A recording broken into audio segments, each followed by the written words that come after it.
Breaking in the last 30 minutes, another measles case has been identified in North Carolina that brings the total this season to 23.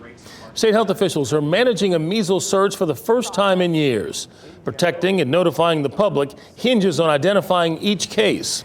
In an interview only on WRAL, health reporter Grace Haba shows us where that work is being done here in Raleigh. Here inside the State Laboratory of Public Health, these machines have the capability of testing dozens of measles samples all at the same time. And while we haven't reached that point yet here in North Carolina, state leaders say it's crucial technology helping them stay ahead of outbreaks. Most of the early cases were tested here at the State Laboratory of Public Health. For 2 months now, this lab in Raleigh has been testing the state's first measles samples in years. The sample is then brought into this biosafety cabinet, including this sample just sent in over the weekend.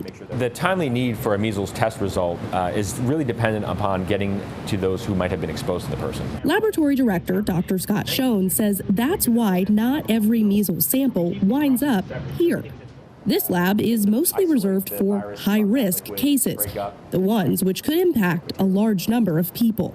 These are the machines that can process 96 samples at a time. Through a series of steps, a sample makes its way down this hallway as staff use swabs and urine samples to break open the virus and isolate its genetic material, ultimately confirming if measles is detected.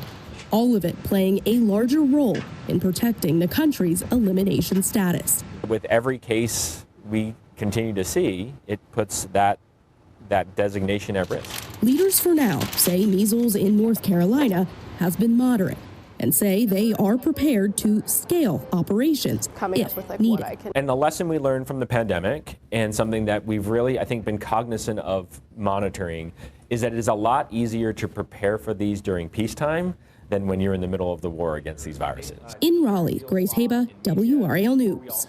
The positive samples from the state lab are then sent to the Centers for Disease Control and Prevention in Atlanta, where officials track whether cases are connected and they monitor the virus's spread.